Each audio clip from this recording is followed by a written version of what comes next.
Wa qala Allah Ta'ala ya ayyuhalladzina amanu taqullaha wa qulu qawlan sadida yuslih lakum a'malakum wa yaghfir lakum dhunubakum wa man yuti'illaha wa rasulahu faqad faza fawzan 'azima.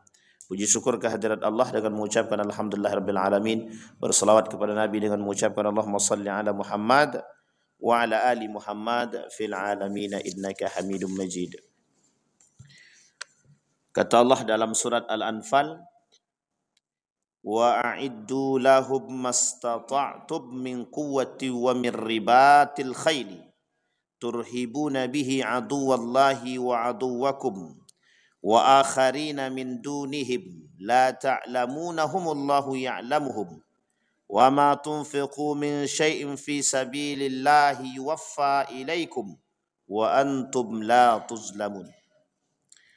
Artinya begini, dan siapkanlah untuk menghadapi mereka kekuatan apa saja yang kamu sanggupi, dan dari kuda-kuda yang ditambat untuk berperang, yang dengan persiapan itu kamu menggentarkan musuh Allah dan musuhmu dan orang-orang selain mereka yang kamu tidak mengetahuinya, sedang Allah mengetahuinya.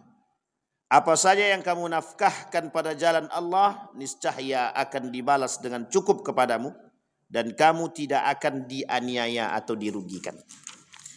Baik Bapak Ibu sekalian yang berbahagia, subuh ini kita mau bahas sedikit cerita tentang revolusi Arab. Jadi saya tadi minta sama Bang Budi jangan di live streaming karena ini agak sedikit sensitif. Revolusi Arab. Revolusi Arab ini sebenarnya bahasa sederhananya pemberontakan orang Arab. Tapi ada komanya. Ini nanti tolong di bahasanya diperbagus Bang Ryan. Pengkhianatan orang Arab.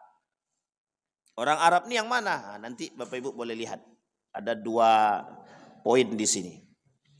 Pengkhianatan orang Arab terhadap kerajaan Islam. Dan ini adalah aspek yang lain daripada runtuhnya Turki Utsmani. Dulu kita sudah bahas, dari awal sudah kita bahas itu tentang runtuhnya Turki Utsmani. Setelah runtuhnya Turki Utsmani, kita sudah bahas persoalan Kemal Atatürk. Jadi sebab runtuh Turki Utsmani itu internal dan eksternal.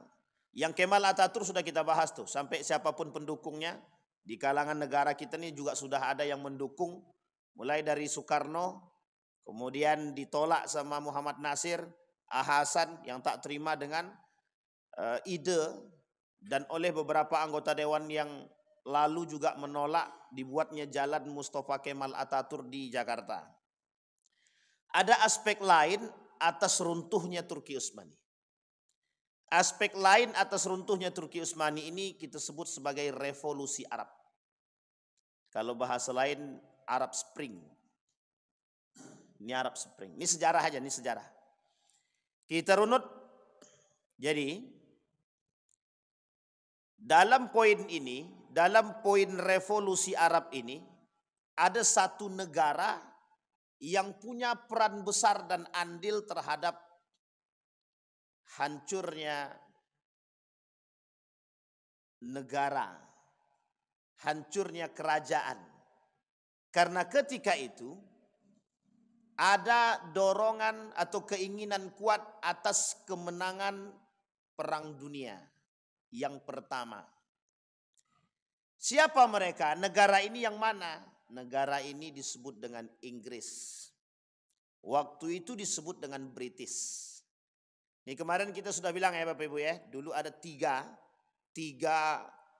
kelompok golongan yang dibentuk oleh Inggris untuk menghancurkan Islam. Bahai, kemudian Ahmadiyah, kemudian Wahabi di 3 negara sekaligus. Beda-beda negaranya. Bahai ada di Mesir, Ahmadiyah ada di India. Ingat nih poin penting dalam negara-negaranya. Yang ketiga adalah Saudi Arabia, Wahhabiyah waktu itu. Buatan besutan Inggris tiga ini. Besutan itu bentukan Inggris. Memang tujuannya untuk menghancurkan Islam. Nah sekarang kita lihat Bapak Ibu. Di dalam revolusi Arab ini, kita merujuk kepada 1914. Pecahnya Perang Dunia Pertama. Yang ketika itu negara yang dianggap kuat adalah dalam Perang Dunia ini. Salah satu negara yang dianggap kuat adalah Inggris. Inggris pengen banget bagaimana caranya memenangkan pertarungan itu. Sehingga Inggris ini membangun komunikasi dengan berbagai negara.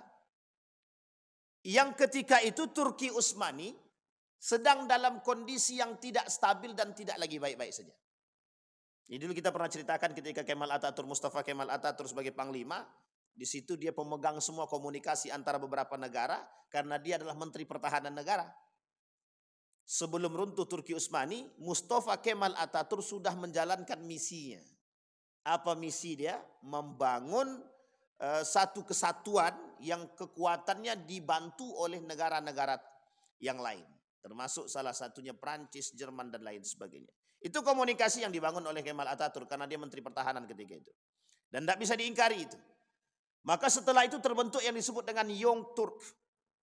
Terbentuk pemuda-pemuda Turki yang kelak membangun satu organisasi baru, partai baru, namanya Partai Anak Muda. Partai Anak Muda yang kelak yang menggulingkan Turki Utsmani.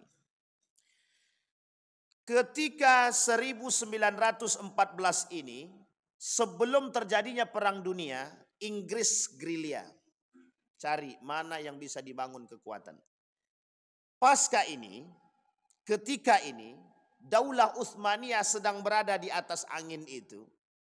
Mulai pada kondisi yang tidak stabil, terpecahlah beberapa negara-negara, beberapa kerajaan-kerajaan Islam yang berada di bawah naungan Turki Utsmani. Sama persis kejadian ini pada kejadian Perang Salib yang pertama, ketika kondisi umat Islam dalam keadaan tidak stabil, Daulah Abbasiyah banyak sekali. Jadi Bapak Ibu, keadaan Turki Utsmani dengan daulah atau dinasti Utsmaniyah dengan dinasti Abbasiyah itu tidak jauh berbeda. Dinasti Abbasiyah itu ada muncul nanti Syiah Fatimiyah, kerajaan Syiah Fatimiyah, Saljuk dan lain sebagainya. Ini kerajaan-kerajaan kecil-kecil dulunya. Turk juga ada kerajaan Turki kecil ketika itu. Yang kerajaan-kerajaan kecil ini pecahan daripada Abbasiyah. Sama. Ketika kerajaan-kerajaan kecil ini mulai tidak percaya dengan dinasti Abbasiyah, disinilah muncul keinginan oleh Syiah Fatimiyah untuk menaklukkan untuk menaklukkan dinasti Abbasiyah yang sudah berada pada posisi berdiri sendiri. Tidak ada lagi kerajaan Islam yang lain yang mau ikut, termasuk Bani Saljuk. Ini Bani Saljuk. Singkat cerita, ini kejadian sama dengan Turki Utsmani. Posisi dinasti Utsmaniyah ketika ini, hutang banyak kerajaan-kerajaan kecil ini yang berada di pesisir, yang keluar, yang masih masuk dalam daftar negara kekuasaan atau wilayah kekuasaan Turki Utsmani memisahkan diri. Termasuk salah satunya ada seorang pemuda bernama Syarif Hussein. Nah ini nanti kainnya agak ke atas, makanya agak sensitif kalau di live streaming kan. Ada namanya Syarif Hussein. Yang oleh British dianggap pemuda ini gagah, bagus, politikus, bisa diajak kerjasama. Oleh Inggris gerilya nih. Kata Inggris, Sen, ini bahasa kita aja nih. Kalau ente mau jadi penguasa, kita ambil Hijaz itu kita ambil.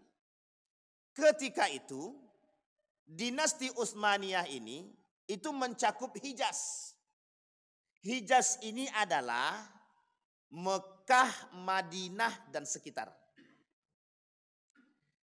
Ketika itu Turki Utsmani membangun rel kereta api dari Turki lewat nanti India. Di sini yang ikut kerjasama, yang ikut mengambil alih proyek ini Itu banyak negaranya. Perancis, Inggris, Jerman salah satunya. Tapi dalam perang ini nanti, dalam perang dunia pertama ini kita agak bercabang memang. Dalam perang dunia pertama ini, Inggris dia dengan sekutu dia, Jerman dengan sekutu dia. Maka ketika itu Turki Utsmani dia bingung mau sebelah mana nih? Sebelah Inggris kah musuh yang jelas? Apakah sebelah Jerman kah yang abu-abu? Karena ketika itu Utsmaniyah tidak punya lagi kekuatan. Bahasa lainnya bagaimana? Bahasa lainnya kerajaan ada, tapi tenaga tidak ada, ekonomi rusak, politik rusak, hutang melimpah. Ini pemanfaatan terbaik. Apa yang dilakukan oleh Inggris tadi? Datanglah Inggris ini bertemu dengan seorang pemuda bernama Syarif Hussein ibn Ali yang ketika itu menjadi gubernur Mekah.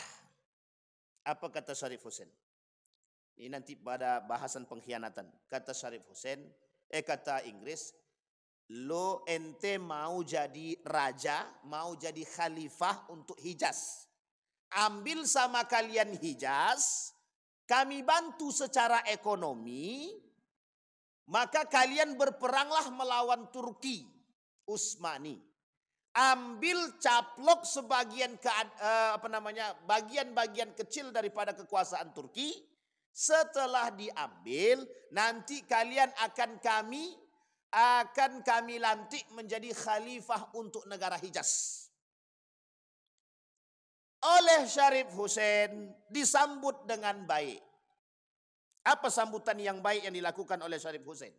Kata Syarif Hussein, sekarang ini Turki sedang dikuasai oleh Yongtuk, anak-anak muda Turki yang sudah jauh dari syariat Islam, yang sudah keluar daripada Al-Quran, yang sudah tidak sejalan dengan syariat Islam.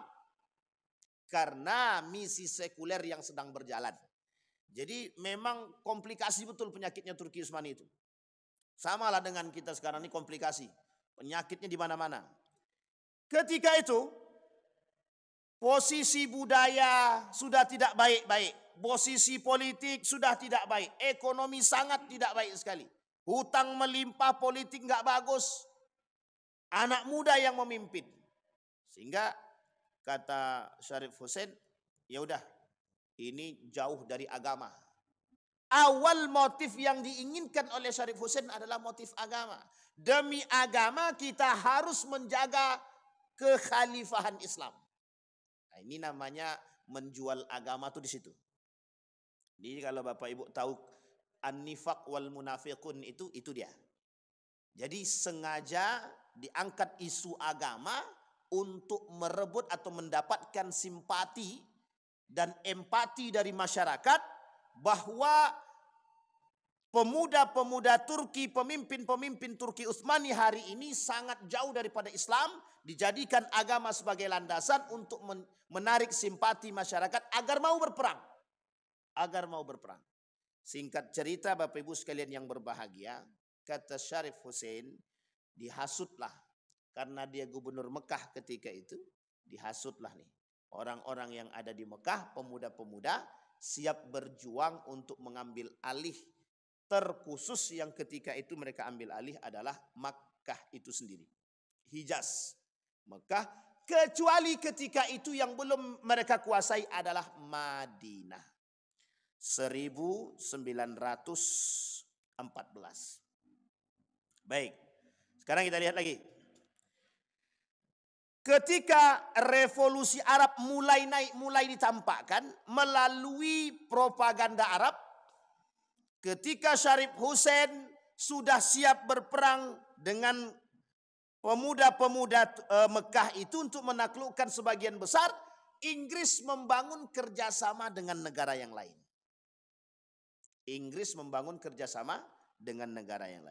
Negara mana yang diajak kerjasama oleh Inggris ketika itu? Salah satunya adalah Perancis. Nanti di sini Bapak Ibu, disinilah nanti perebutan kota-kota Arab. Termasuk salah satunya Nejat. Yang sebagian orang mengatakan Nejat hari ini itu adalah Riyadh. Nejat hari ini itu adalah Riyadh. Kata sebagian. Ada yang mengatakan, sebagian lain mengatakan perbatasan. Masih masuk Saudi, tapi masih agak ke pinggir sekali. Tapi ingat, Nejat ini adalah satu kota yang dikecam oleh baginda Nabi Muhammad SAW dalam hadisnya. Kata Nabi, kelak dari arah timur itu akan keluar 2 tanduk. 2 tanduk. Nah, Nabi sampaikan. Kemudian orang Nejat pernah bertanya kepada Nabi ketika Nabi mendoakan Yaman dengan Syam. Apa kata orang Nejat? Kata sahabat kepada Nabi, bagaimana dengan Nejat? Nabi tak doakan sampai 3 kali. Yang ketiga kali kata Nabi, di situ akan muncul para pemberontak, perusak. Nah, nanti kalau betul itu adalah bagian, kita lihat. Kalau memang Nejat ini adalah Riyadh, perhatikan apa yang terjadi di Riyadh hari ini. Replika Ka'bah yang mereka joget di atasnya itu di Riyadh. Kasino terbesar itu ada di Riyadh. Apapun yang Bapak Ibu ingin lihat di muka bumi ini dengan kasusnya yang menyeleweng dari agama, Bapak Ibu boleh lihat di sana. Boleh lihat. Tarian tanpa busana ada di sana. Perbatasannya tak jauh itu adalah bagian kecil, kota kecil yang hari ini menjadi sanjungan ibu kota. Negara industri, kota industri kata mereka. Tapi ingat, di samping kota industri, kota metropolitannya juga. Jadi apapun kemaksiatan yang Bapak Ibu ingin lihat di situ nampak semua. Kelihatan, ada semua di situ. Tapi apakah betul itu Nejat secara pasti dalam yang dikatakan oleh Nabi dalam doanya, celakalah bagi Nejat tersebut? Wallahu a'lam bishawab. Tapi sebagian ulama mengatakan itu dia. Tapi sebagian lain ada yang mengatakan bahwa arah timur yang dimaksud oleh Nabi itu adalah Kufah. Kufah itu mana? Yang sekarang disebut dengan Irak. Kenapa kok bisa negara ini menjadi satu poin juga? Di situ banyak para pengkhianat. Kita ambil dulu contohnya. Pengkhianatan pertama yang mereka lakukan kepada Ali bin Abi Thalib. Pengkhianatan kedua mereka lakukan kepada Al-Hasan. Pengkhianatan ketiga mereka lakukan kepada Al-Husain. Sampai terbunuh. Yang dibunuh itu adalah keluarga Nabi, cucu Nabi. Satu keponakan Nabi, sepupu Nabi, menantu Nabi, anak angkat Nabi, semua Pak. Anak Nabi, Kufah. Yang hari ini kita kenal sebagai Syiah. Tahu Bapak Ibu Syiah ya? Dalam satu sisi, ketika perperangan Suriah, ini kita geser sedikit. Perperangan Suriah, ini pengkhianatan ya. Perperangan Suriah. Yang berperang di dalam perperangan Suriah itu, salah satunya adalah kelompok Syiah. Yang mendukung, siapa presidennya? Siapa Pak? Bashar Assad. Syiah Pak. Sampai salah satu pengamat politik itu mengatakan, dan ketika diwawancarai ada orang Indonesia yang tinggal di sana, apa kata dia? Orang yang sudah wajib militer haram untuk sholat. Coba bayangkan tuh. Jadi jadi sebenarnya begini, peran Syiah pada masa runtuhnya Daulah Abbasiyah, adakah? Kita lihat lagi. Ternyata ada Pak, yang menghancurkan dinasti Abbasiyah itu salah satunya Syiah Fatimiyah. Alasannya sama, Islam juga. Sama dengan apa yang dilakukan oleh Syarif Husain ini. Syarif Husain juga begitu. Dalilnya agama, pokoknya kita rebut. Nah, jadi motif agama menjadi satu hal yang harus mereka lakukan. Nah, singkat cerita Bapak Ibu, ketika Perang Dunia berlangsung 1917 sampai dengan 1918, para pembelok Arab ini berhasil mengambil alih beberapa kota besar dari Ottoman Empire atau Turki Utsmani. Sehingga ketika itu Inggris bergerak menuju Palestina dan Irak, berarti Kufah dan Yerusalem. Ternyata Inggris untuk Palestina dan Irak itu membangun perjanjian lain dengan negara lain. Janjinya tadi pertama dengan siapa? Syarif Hussein. Janjian kedua dengan negara asing, Perancis, untuk mengambil alih Yerusalem dan Irak. Singkat cerita Bapak Ibu sekalian yang berbahagia, mereka pertama sekali mencoba mengambil alih kota-kota besar. Diambillah yang di Palestina itu Yerusalem, dan yang di Irak perbatasan itu diambil adalah Baghdad. Diambil Pak. Tapi ingat itu Pak, ini kondisinya nanti Bapak lihat dalam peta itu Syam. Ingat kalimatnya Syam. Dan nanti ada tak jauh dari situ nanti ada satu negara lagi yang didoakan oleh Nabi namanya Yaman. Dua kota ini menjadi tujuan utama sampai hari ini. Dan dua kota ini sampai hari ini akan bertahan sampai hari kiamat.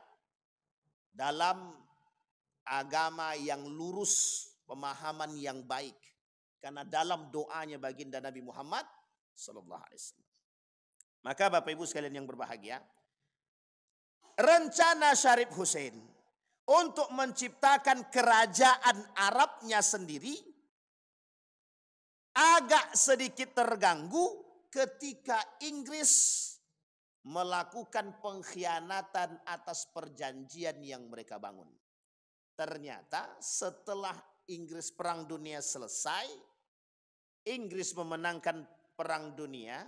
Apa kata Inggris? Inggris membangun dengan satu kelompok lagi yang ini ada kaitannya dengan negara Arab yang saat ini kita sebut sebagai Kerajaan Saud. Ini agak masalah sedikit nih Pak.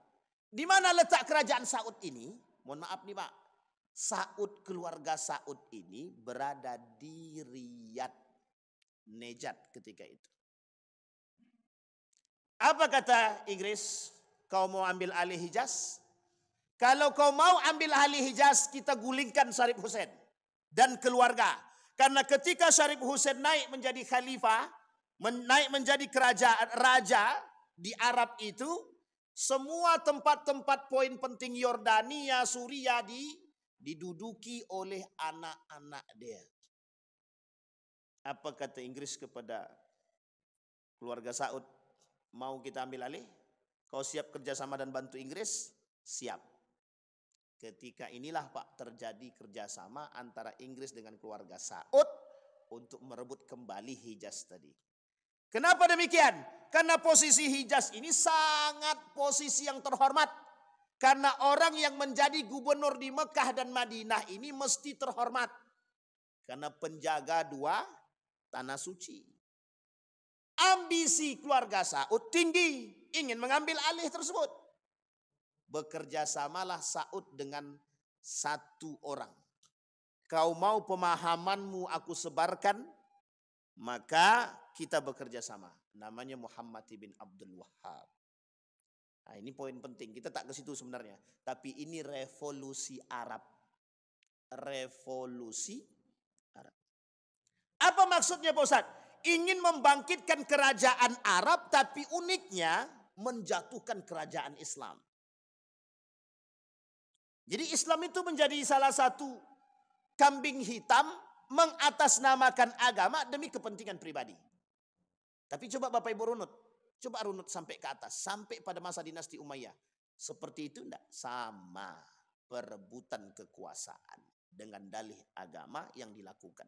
Ketika Muawiyah, Yazid bin Muawiyah turun ke dinasti Abbasiyah. Sampai dinasti Abbasiyah runtuh. Naik Saljuk. Bani Saljuk juga begitu memperebutkan dinasti Abbasiyah. Syiah Fatimiyah juga begitu merebutkan. Saling merebutkan satu dan sehingga sampai pada akhirnya Turki Utsmani juga begitu.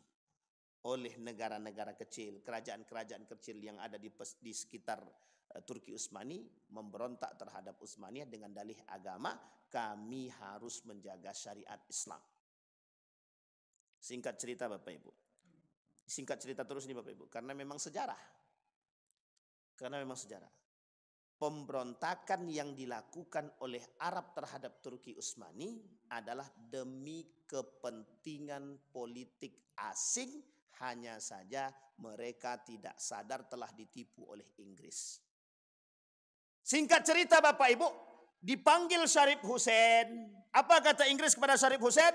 Kalian akan kami lantik untuk menjadi kerajaan Arab. Dan kalian akan kami lantik. Dipanggillah Pak ke salah satu daerah namanya Cyprus.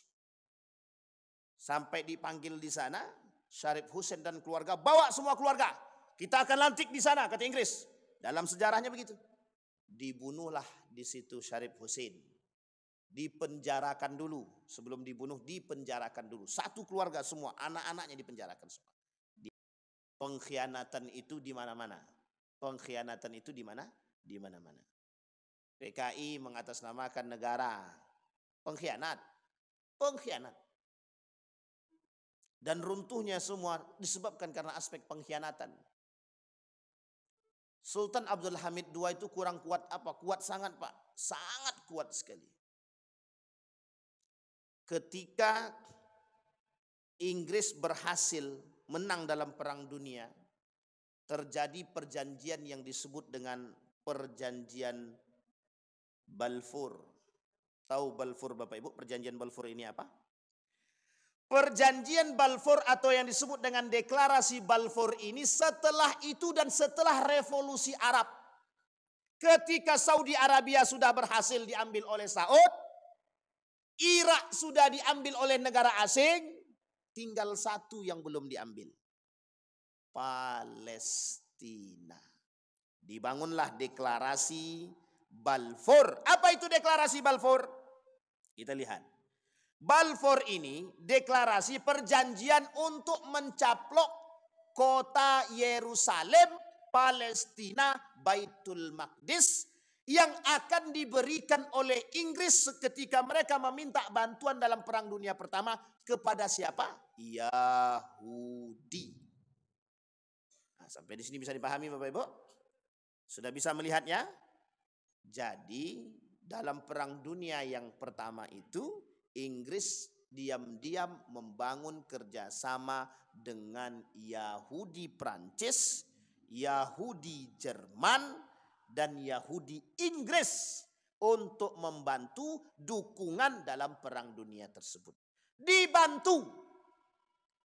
Sehingga dua negara ini mendesak kepada Inggris, kami pokoknya harus dapat.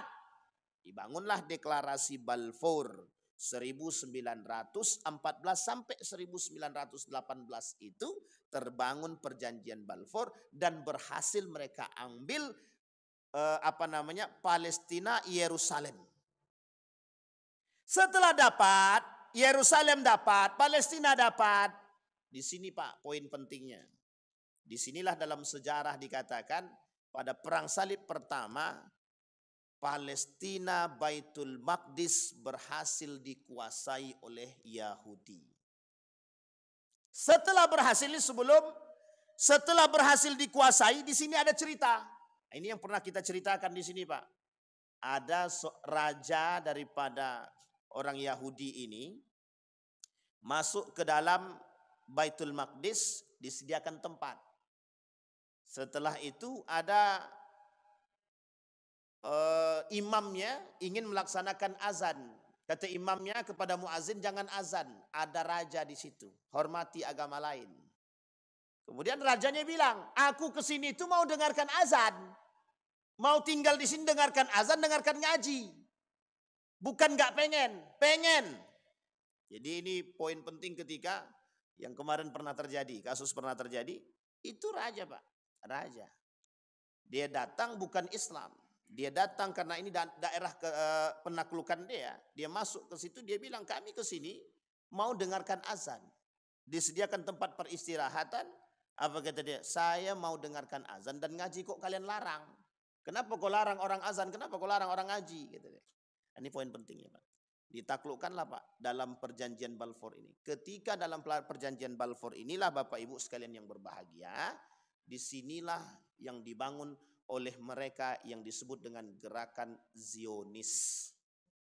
Jadi gerakan Zionis itu sudah dibangun. Siapa pemukanya ketika itu? Theodor Herzl. Berhasil mereka membangun gerakan Zionis ini Pak. Tapi posisinya ketika itu, mohon maaf, posisinya ketika itu, apakah orang-orang yang berada di Hijaz ini tahu ini sudah diambil? Tidak tahu.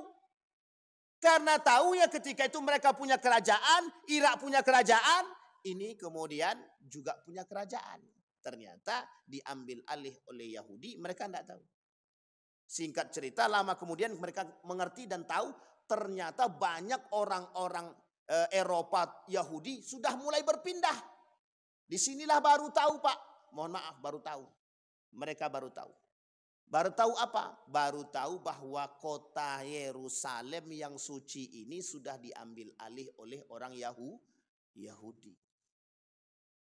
1918. Diakuilah oleh PBB 1947. Negara Israel. Oleh 198 negara disebut dengan ilegal. Yang tadinya cuma sepetak tanah mereka buat perluas. Oleh PBB diakui. Negara Israel yang ilegal itu yang melebihi batas yang telah ditentukan oleh PBB. Coba bayangkan tuh. Singkat cerita Bapak Ibu sekalian yang berbahagia. Kata PBB, tanah yang diambil oleh Israel berlebih.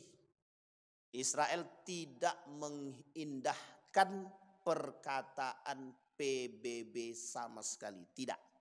Tidak mereka dengarkan sama sekali. Maka sampai hari ini mereka tetap berada pada posisi mereka. Sampai di sini sudah paham Bapak Ibu? Konspirasi yang dibangun dampak daripada perbuatan Inggris. Hari ini kita merasakan itu. Nah sekarang kita lihat.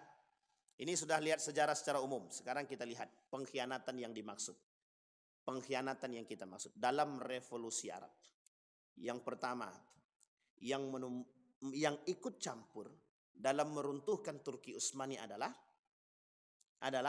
umat muslim. Yang memang menginginkan kekuasaan. Kalau bahasa lain kita sebut dengan munafiqun. Apa kata pepatah Arab? Al-Arabu asyaddul kufra wan nifaq illam yakun fihi iman. Orang Arab itu akan lebih munafik dan kufur kalau mereka tidak punya iman. Akan lebih munafik, akan lebih kufur kalau mereka tidak punya iman.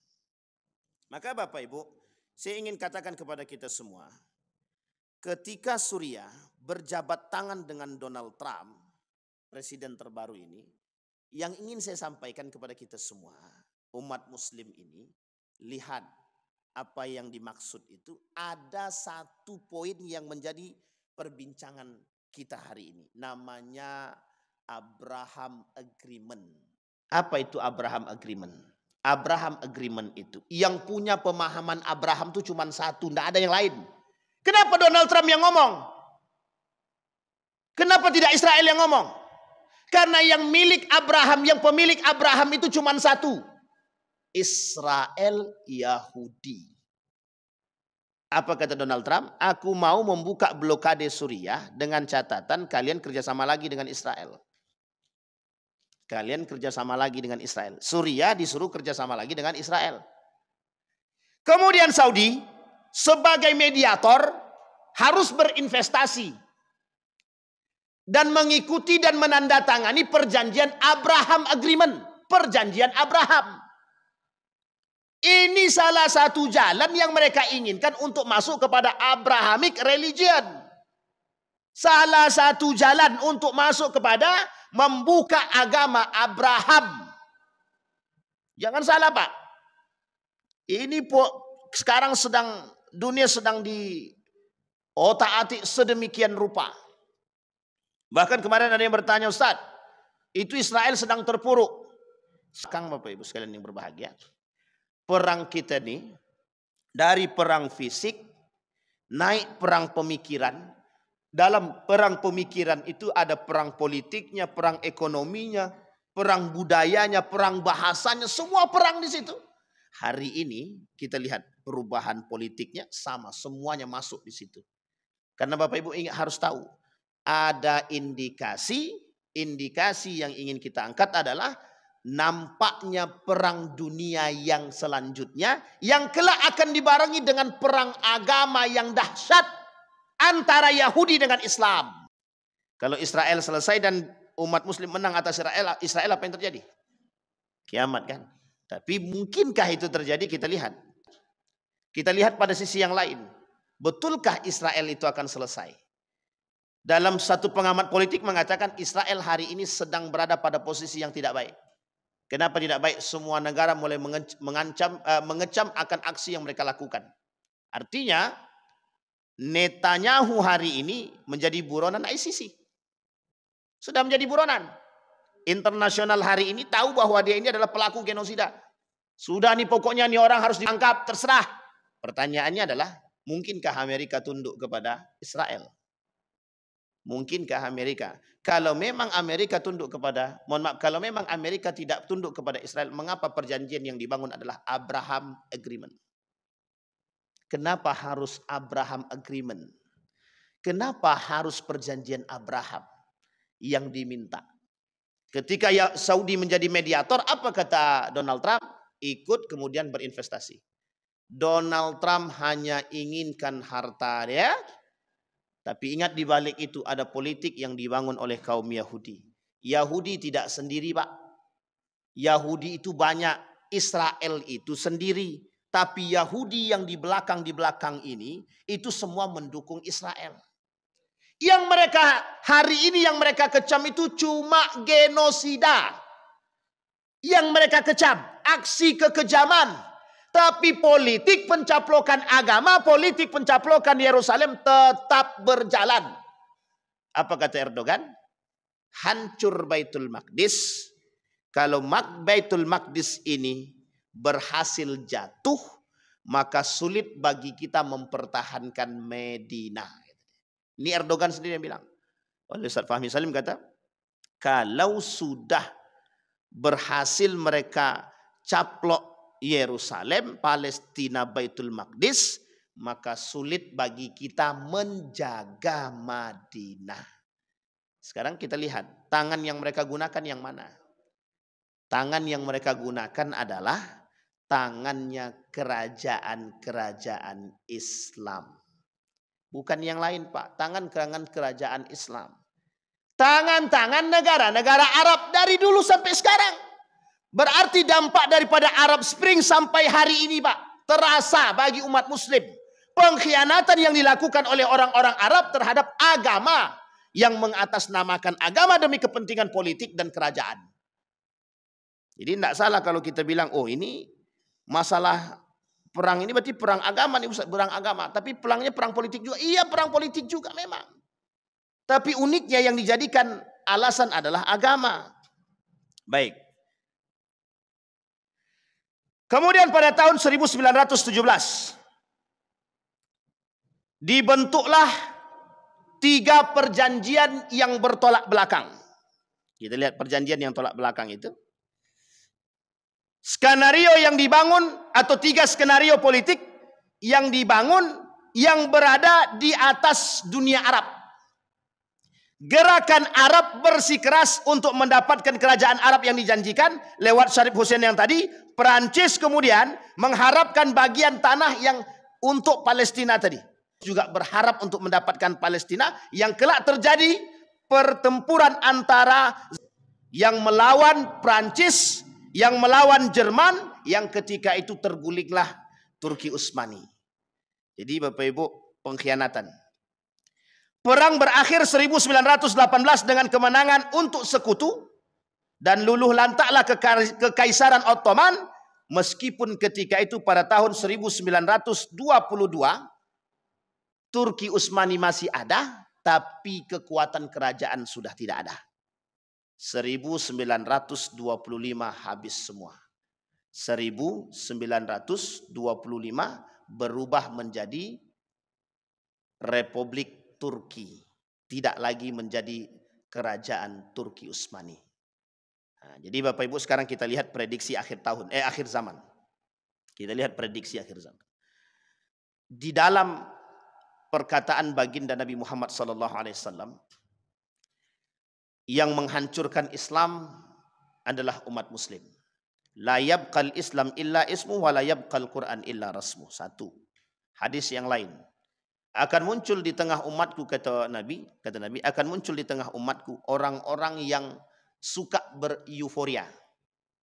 Apa maksudnya euforia di sini? Mereka yang cinta kepada dunia, mereka yang haus akan kekuasaan, mereka yang haus akan jabatan. Kata Nabi dalam hadisnya. Kemudian kita lihat apa maksud perkataan Nabi ini. Oleh para ulama hadis ditafsirkan, Pak, diterjemahkan, ditafsirkan malah. Apa kata para ulama? Keadaan akhir zaman itu tidak jelas mana yang halal haram, mana yang benar, mana salah, tidak kelihatan. Kenapa kok nggak kelihatan? Pelakunya Muslim. Kalau orang kafir kita tidak heran, Pak. Oh, dia kafir tak suka dengan kita, memang itu tujuan dia. Tapi kalau umat Muslim, Pak, ini yang membuat kabur tuh di sini. Apa kata mereka? Yang membuat kabur itu ya umat Muslim. Yang menghilangkan Islam ya umat Muslim. Umat Muslim yang tak suka dengan syariat Islam, umat Muslim yang tidak suka dengan Islam itu sendiri, umat Muslim yang tak suka dengan Al-Quran. Coba bayangkan. Artinya apa? Runtuhnya Islam di tangan umat Muslim itu sendiri.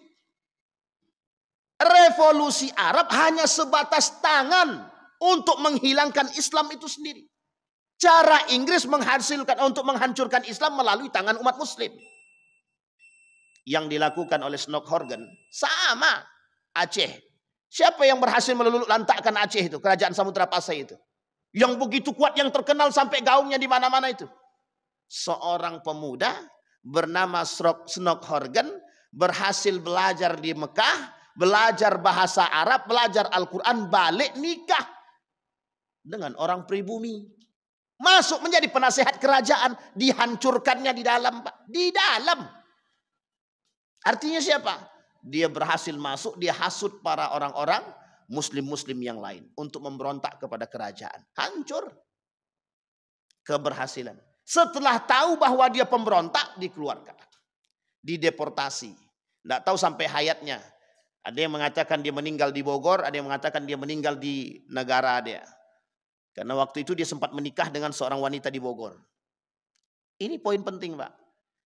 Yang ingin kita lihat lagi adalah umat Muslim, mukmin hari ini sedang diobrak-abrik oleh mukmin itu sendiri.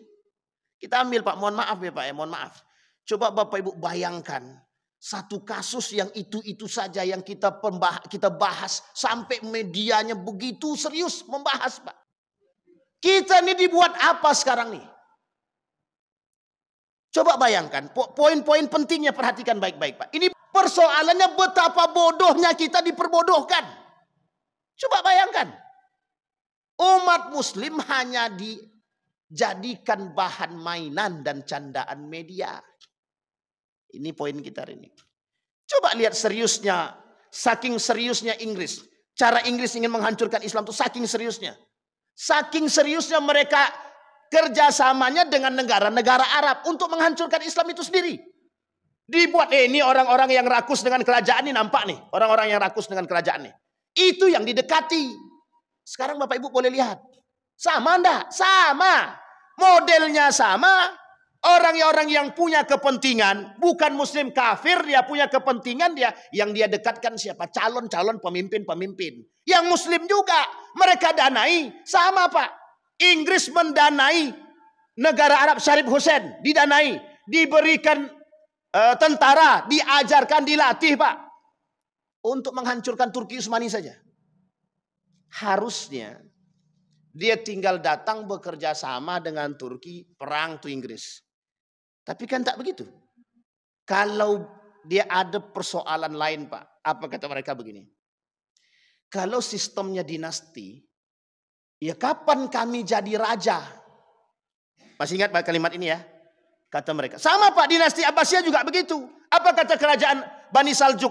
Kalau yang dinastinya Abbasiyah sampai kiamat dia keturunan mereka terus yang jadi pemimpin. Kapan kami Bani Saljuk? Kapan kami orang-orang Fatimiyah Mesir ini? Kapan kami orang negara-negara Islam yang kecil, kerajaan-kerajaan Islam kecil? Kapan kami jadi pemimpin yang besar?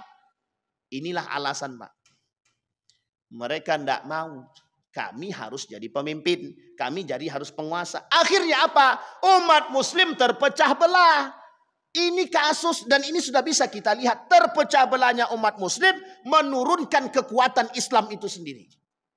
Inilah bahasa Nabi yang terbukti dalam hadis dia. Jumlah umat muslim banyak, tapi ternyata lemah semua. Apa bukti lemahnya? Bukti lemahnya, fatwa jihad muncul, umat muslim bertolak belakang daripada fatwa jihad tersebut. Hari ini, di akhir zaman tuh jihad itu hilang. Nah, kita lihat, Pak, semangat jihad itu sudah mulai. Itu yang ditakutkan oleh Yahudi itu di situ. Makanya mulai ada upaya penggagalan seperti ini. Tujuannya adalah biar umat muslim terpecah dan tidak ada yang mau berjihad. Tapi jihad ekonomi sudah, Ustaz. Ya, betul, jihad ekonomi sudah. Tapi kan hanya sebagian saja. Tapi perhatikan baik-baik. Kita jihad ekonomi kita sekuat apa? Kita perbandingkan dulu. Kuatkah kita berjihad secara ekonomi? Tapi lihat seberapa banyak yang masih membeli produk-produk Israel. Yuk kita jihad, Pak. 100.000 kita beri, 100.000 orang yang membeli. Gimana maksudnya itu? Masa imbang begitu? Kalau imbang begitu mereka tidak akan ketakutan, Pak. Tidak akan ketakutan. Sama sekali tidak akan ketakutan. Karena pernyataan ini sudah pernah mereka sampaikan. Kami punya duit. Kami punya duit. Apa kata mereka? Kami punya duit. Apapun bisa kami lakukan dengan duit yang kami miliki. Itu yang mereka maksud. Artinya apa? Dunia ini dalam tangan mereka dan dalam ekonomi mereka. Ini kasus, Pak. Jadi kita sekarang ini sedang dibuatnya begitu. Nah, Bapak Ibu sekalian yang berbahagia. Sekarang kita lihat. Yang ingin saya sampaikan. Jangan cepat-cepat terpedaya dengan kondisi. Ketika Iran menyerang Israel. Pak, Iran punya misi. Misinya Iran belum selesai. Dari masa penaklukan Syiah Fatimiyah sampai hari ini Syiah tidak akan selesai, Pak. Syiah itu bagian daripada musuh kita, Pak. Syiah itu bagian daripada musuh. Syiah ini bermuka dua. Dia akan kerjasama dengan siapapun demi kepentingan mereka. Urusannya politik. Itu Syiah. Jangan terpedaya. Tapi ada satu lagi, Pak Ustaz. Negara-negara Arab yang lain, Pak Ustaz. Negara-negara Arab yang lain juga berpikir akan ekonomi mereka. Ini posisi kita, Pak. Jadi Bapak Ibu sekalian yang berbahagia. Revolusi Arab adalah salah satu jalan yang bisa kita lihat terjadinya pengkhianatan yang dilakukan oleh orang-orang Arab terhadap Islam itu sendiri. Maka di sini poin pentingnya. Al-Arabu asyaddul kufra wan nifaq. Kalau Arab itu orang tidak beriman, dia akan lebih kufur dan lebih munafik daripada siapa? Daripada orang yang lain. Sekarang kita lihat, Pak. Sejarah mengatakan demikian. Bapak Ibu boleh lihat nanti sejarahnya Al-Arabi, sejarah bangsa-bangsa Arab. Lihatlah di situ. Semuanya persoalannya di situ, Pak. Pengkhianatan yang dilakukan semuanya begitu. Sekarang kita keluar boykot, di sono tidak ada boykot-boykotan, Pak. Tidak ada boykot-boykotan. Kita memboykot Coca-Cola, mereka minumnya Sprite. Ya, apa yang mau kita boykot kalau begitu? Makanya negara Republik Indonesia termasuk negara yang baik. Mau memboikot produk-produk Israel. Tapi uniknya sebagian negara Arab masih mengkonsumsi itu. Jadi kita sekarang ini sedang berperang dengan siapa?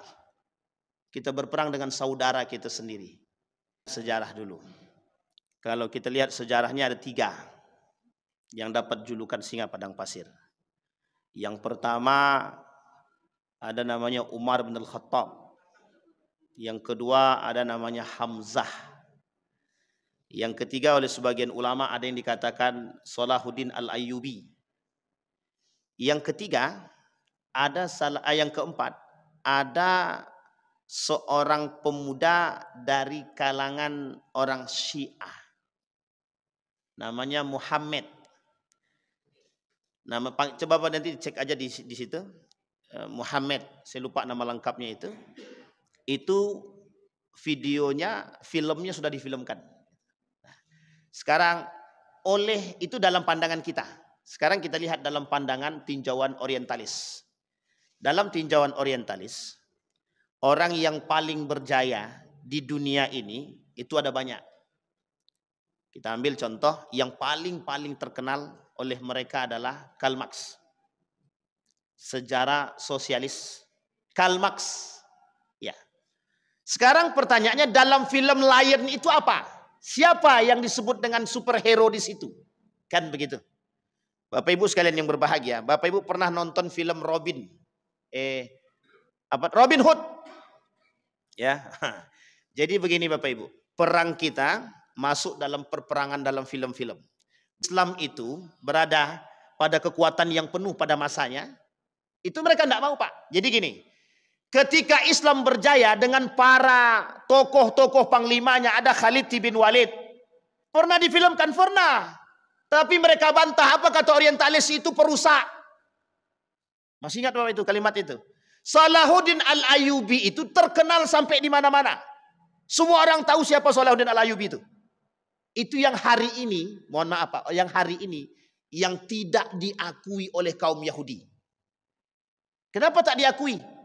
Yang termasuk menghancurkan mereka. Kenapa Yahudi tak suka dengan Umar bin Khattab? Umar ketika itu tidak membumi hanguskan gereja, tidak. Sama Pak Salahuddin juga tidak. Tapi kenapa dalam film Robin Hood begitu dia? Sampai di sini bisa dipahami Bapak Ibu ya. Pertahanan gerejanya kuat. Jadi superhero yang mereka maksud itu sebenarnya dalam film mereka itu sebenarnya ilustrasi yang ingin mereka sampaikan bahwa sesungguhnya superhero itu adalah yang menyelamatkan dunia dengan perdamaian. Bukan urusan pribadi agama, bukan urusan yang lain. Ini poin penting Pak. Jadi kita ini dicuci bukan hanya sekedar dalam tulisan ya. Dalam film juga begitu. Banyak sekali film Pak. Mohon maaf cerita Nabi Muhammad SAW. Bapak Ibu jangan tertipu dengan film. Ini saya kasih contoh filmnya langsung. Ada namanya film Kerajaan Turki Utsmani. Ada filmnya Pak, tapi filmnya yang buat orang Eropa. Ya, yang kedua ada film Muhammad tadi, itu yang buat Syiah. Ada yang membuat lagi film cerita Nabi Muhammad Syiah juga. Ada lagi yang buat film Nabi Yusuf. Israiliyat, cerita-cerita Israel. Itu yang buat Yahudi. Yang buat Yahudi.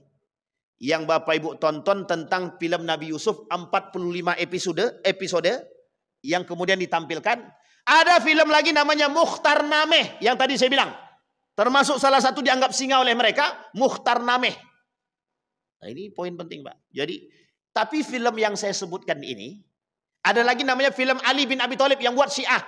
Atas dorongan kaum Yahudi. Dananya dari sono semua.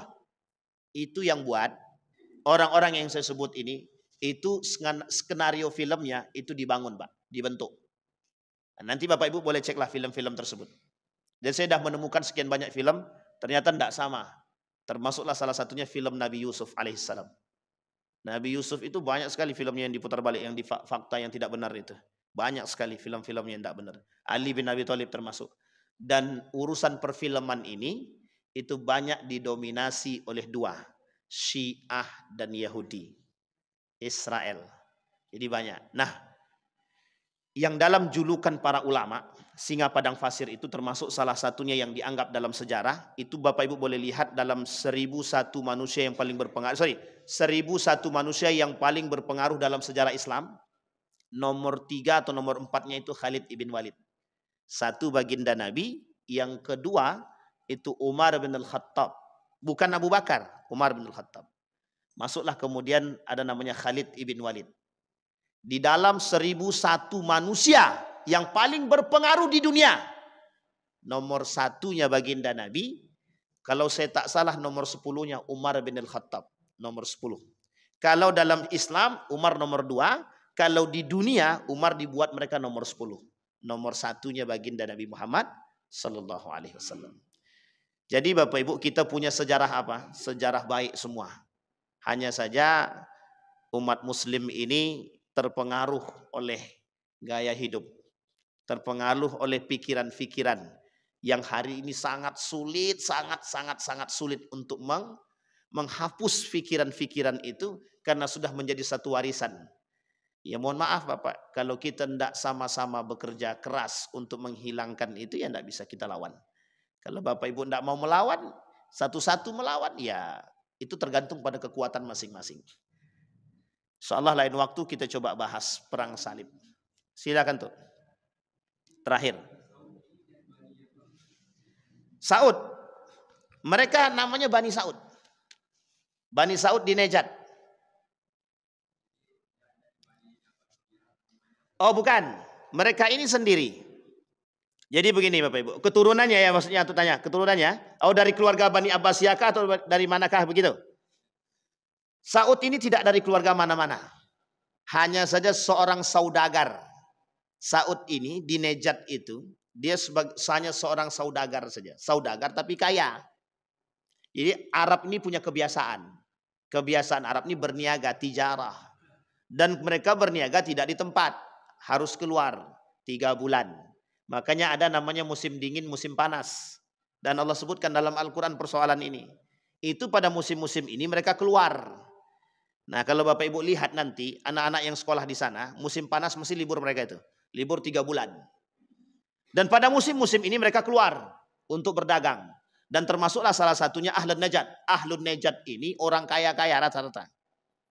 Lahirlah di situ seorang pemuda yang gagah menurut mereka. Dan pemahamannya bagus. Yang kelak menjadi salah satu utusan Inggris. Itu yang disebut dengan Muhammad ibn Abdul Wahab.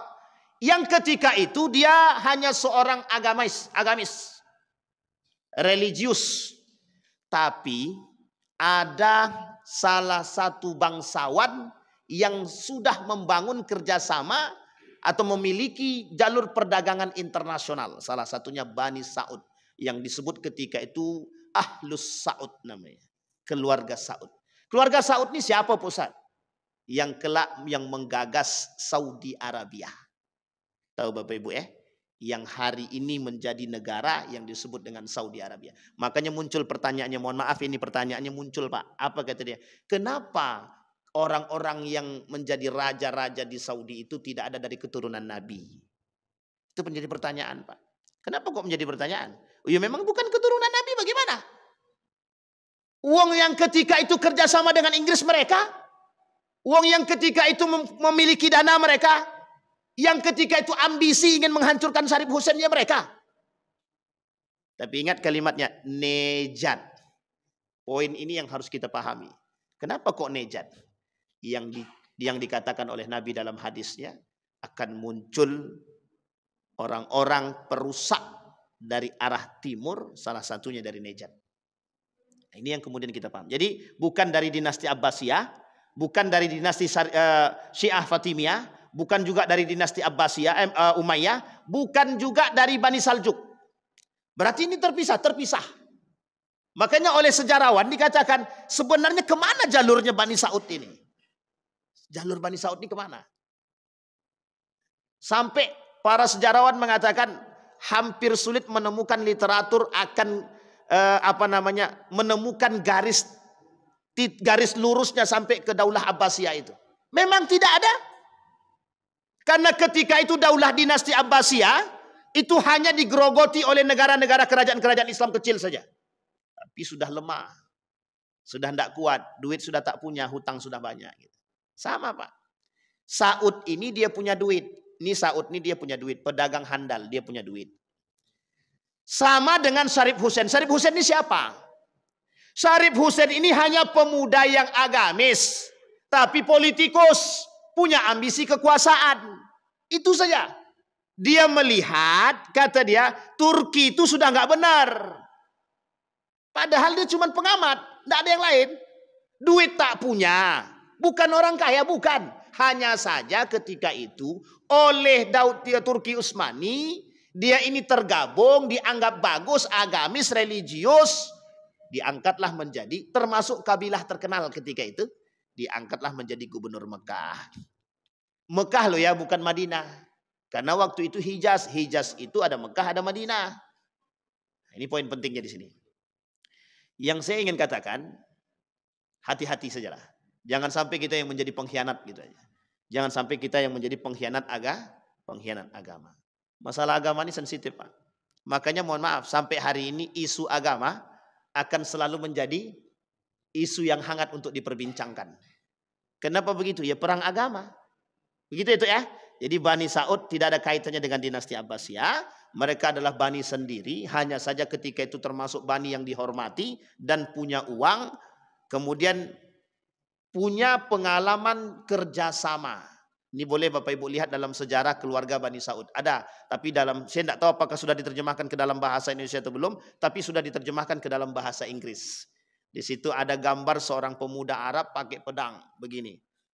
Nah, jadi tapi yang ada satu sisi dalam tulisan dalam buku itu yang agak sedikit sensitif itu, ini loh sesungguhnya, inilah yang sesungguhnya keluarga Saud gitu. Makanya terus bahasa ini oleh dalam sejarah itu agak sedikit sensitif ya.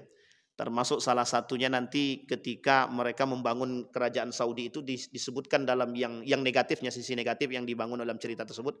Mereka ini berkhianat kepada Islam untuk mengambil kerajaan dan membangun kepentingan mereka sendiri gitu. Makanya sampai hari ini saya nggak tahu ya, entah sampai kapan kita nggak tahu, tapi sampai hari ini kita lihat perubahan itu begitu drastis dari dulu sampai sekarang. Maka sebagian ulama bilang begini, di Saudi itu, di sana itu, di negara Arab itu menjadi poin yang ditakuti. Kenapa kok ditakuti? Perkembangannya begitu mewah, begitu besar.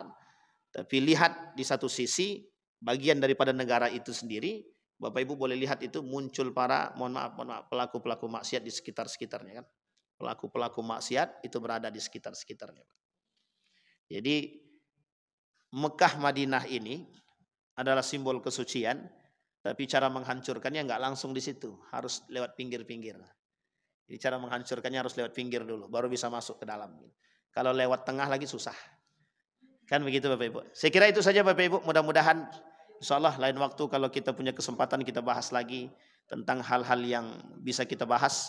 Mudah-mudahan bisa menjadi pengingat bagi kita bahwa kita punya sejarah yang harus kita pelajari dan kita ingat. Sejarah ini adalah jendela kita. Mudah-mudahan kelak peradaban Islam bisa bangkit. Tapi ingatlah, yakinlah bahwa Islam pasti akan dimenangkan. Hanya saja kita harus siap-siap untuk berjuang. Paling tidak kita punya generasi-generasi pejuang. Amin ya rabbal. A'udzubillahi minasyaitonirrajim. Bismillahirrahmanirrahim. Alhamdulillahirabbil alamin. Hamdas syakirin. Hamdan naimin. Hamdan yuwafi ni'amah wa yukafi mazidah. Ya Rabbana lakal hamdu كما ينبغي لجلال وجهك الكريم وعظيم سلطانك اللهم صل على محمد وعلى آل محمد في العالمين إنك حميد مجيد يا حي يا قيوم يا فتاح يا عليم يا عزيز يا غفار يا رب العالمين اللهم فقهنا في الدين وعلمنا التأويل اللهم إنا نسألك خير هذا المكان وخير ما فيه وخير أهله ونعوذ بك من شر هذا المكان وشر ما فيه وشر أهله اللهم إنا نسألك خيرا اللهم انصر من نصر الدين واخذل من خذل المسلمين اللهم انصر إخواننا المجاهدين في فلسطين وفي غزة وفي كل مكان اللهم دمر اليهود اللهم دمر اليهود اللهم أهلك الكفرة والمبتدعة والمشركين أعداءك أعداء الدين ربنا آتنا في الدنيا حسنة وفي الآخرة حسنة وقنا عذاب النار والحمد لله رب العالمين السلام عليكم ورحمة الله وبركاته.